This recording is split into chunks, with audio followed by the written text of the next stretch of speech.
Assalamu alaikum wa rahmatullahi wa barakatuhu. Hello everyone, welcome to my channel Munira's vlog. நபிமார்களுடைய வாழ்க்கை வரலாற்று தொடரில் இன்றைக்கி நம்ம பார்க்க போகிறது இறை தூதர் ஹாரூன் அலைஹிவஸல்லம் அவர்களை பற்றிய வரலாறு. இவருடைய வரலாறு முழுவதுமாகவே மூசா அலைஹிவஸல்லம் அவர்களுடைய வரலாற்றோடு தொடர்புடையதாகத்தான் இருக்கும். அல்லாஹ் ஃபிர்அவுனிடம் செல்லும்படி மூசா அலைஹிவஸல்லம் அவர்களுக்கு கட்டளையிட்ட பொழுது அவர் அல்லாஹ்விடம் பின்வருமாறு பிரார்த்தித்தார். என் இறைவனை, மெய்யாகவே நான் அவர்களில் ஒருவரை கொலை செய்திருக்கிறேன். அதற்கு பலியாக என்னை அவர்கள் வெட்டி விடுவார்கள் என்று நான் பயப்படுகிறேன். மேலும் என் நாவில் உள்ள முடிச்சுகளின் காரணமாக என்னால் தெளிவாக பேசவும் முடிவதில்லை. அதனால் என்னுடைய சகோதரர் ஹாரூனை எனக்கு நீ உதவியாக அனுப்பி வைப்பாயாக. என் சகோதரரோ என்னை விட தெளிவாக பேசக்கூடியவர். அவர் என்னை உண்மைப்படுத்தி வைப்பார். நான் தனியே சென்றால் அவர்கள் என்னை பொய்யாக்கி விடுவார்கள் என்று நிச்சயமாக நான் பயப்படுகிறேன் என்று இறைவனிடம் பிரார்த்தித்தார். இந்த பிரார்த்தனையை ஏற்றுக்கொண்ட அல்லாஹு தாலா மூசா அலைஹிவஸல்லம் அவர்களிடம் பின்வருமாறு கூறினான். உம் சகோதரரை கொண்டு உமது தோள்களை நாம் வலுப்படுத்துவோம். நாம் உங்களுக்கு வெற்றியையும் தருவோம். ஆனால் அவர்கள் உங்களை நெருங்கவும் முடியாது. நீங்கள் நமது இந்த அத்தாட்சிகளுடன் தயக்கமின்றி செல்லுங்கள். நீங்களும் உங்கள் இருவரை பின்பற்றியவர்களும் தான் வெற்றி பெற்றவர்கள் என்று அல்லாஹு தாலா கூறினான்.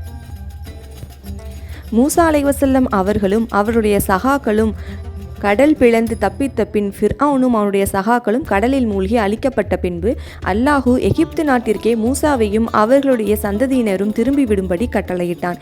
எகிப்து நாட்டில் உள்ள அனைத்து செல்வங்களுக்கும் அந்த பனு இஸ்ராயேல் சமுதாயத்தையே வாரிசாகவும் ஆக்கினான். மூசா அலைஹிவஸல்லம் ஆரம்ப காலகட்டத்தில் அல்லாஹ்விடமிருந்து 9 அத்தாட்சிகளை மட்டுமே பெற்றார். அதன் மூலமாகத்தான் ஃபிர்அவுனிடமும் அவனுடைய சமுதாயத்திடமும் பிரச்சாரத்தை மேற்கொண்டார், போராடினார். ஃபிர்அவுனுடைய அழிவிற்கு பிறகுதான் எழுத்து வடிவிலான வேதத்தை 30 நாட்களில் வழங்குவதற்காக தூர் என்னும் மலைக்கு வருமாறு மூசா நபிக்கு அல்லாஹ் கட்டளையிட்டான். பின்னர் மேலும் 10 இரவுகளை அதிகமாக்கி 40 நாட்களாக அதை நிறைவு செய்தான். 40ஆம் நாளில் பலகைகளில் எழுதப்பட்ட வேதத்தை அவர்களுக்கு வழங்கினான். இதனை அல்லாஹ் பின்வருமாறு அறிவிக்கிறான். மூசாவுக்கு நாம் 30 இரவுகளை வாக்களித்தோம். பின்னர் அத்துடன் 10 இரவுகளை சேர்த்தோம். ஆகவே அவருடைய இறைவனின் வாக்குறுதி 40 இரவுகளாக பூர்த்தியாயிற்று. ஆகவே அந்த சமயம் மூசா தன் சகோதரர் ஹாரூனை நோக்கி, நீ என் மக்களிடையே என் இடத்திலிருந்து அவர்களை நீ சீர்திருத்தம் செய்து கொண்டிரு. மேலும் விஷமிகளுடைய வழியை நீ பின்பற்றி விடாதீர் என்று கூறிவிட்டு அல்லாஹுவின் கட்டளைக்கிணங்க அவர் தூர்மலைக்கு சென்று விட்டார்.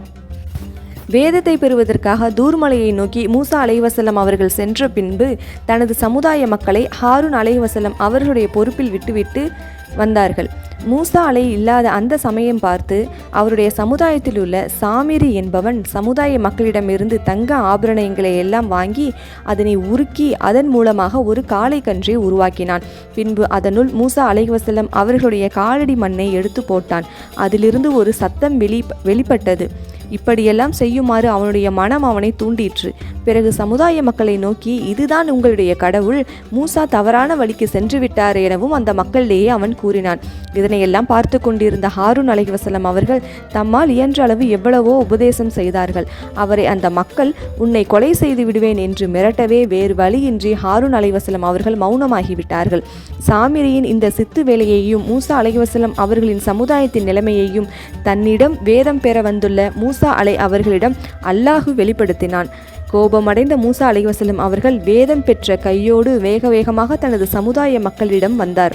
கோபத்தின் உச்சிக்கே சென்ற மூசா அலைஹிவஸல்லம் அவர்கள் தமது கையில் இருந்த அந்த வேத பலகைகளை கீழே போட்டுவிட்டு ஹாரூன் அலைஹிவஸல்லம் அவர்களுடைய தாடியையும் தலைமுடியும் பிடித்து இழுத்து, சமுதாய மக்கள் வழிகேட்டில் செல்வதை தடுக்காமல் ஏன் இப்படி விட்டுவிட்டாய் என்று தன் சகோதரியிடம் கோபமாக கர்ஜித்தார்.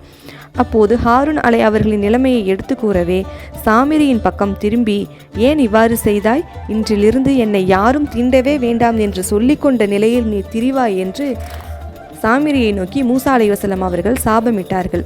நீ செய்த காளை கன்றை எரித்து சாம்பலாக்குகிறேன் பார் என்றும் கூறினார்கள். பின் தன் சமுதாய மக்களை நோக்கி உபதேசமும் செய்தார்கள். இஸ்ராயலின் சந்ததிகளே, நிச்சயமாக நாம் உங்களை உங்கள் எதிரிகளிடமிருந்து காப்பாற்றி தூர் எனும் மலையின் வலது பாகம் வந்தால் உங்களுக்கு தௌராத்தை தருவதாக வாக்களித்து உணவு கிடைக்காத பாலைவனத்தில் உங்களுக்கு மண்ணு செல்வாவையும் நாம் இறக்கி வைத்தோம்.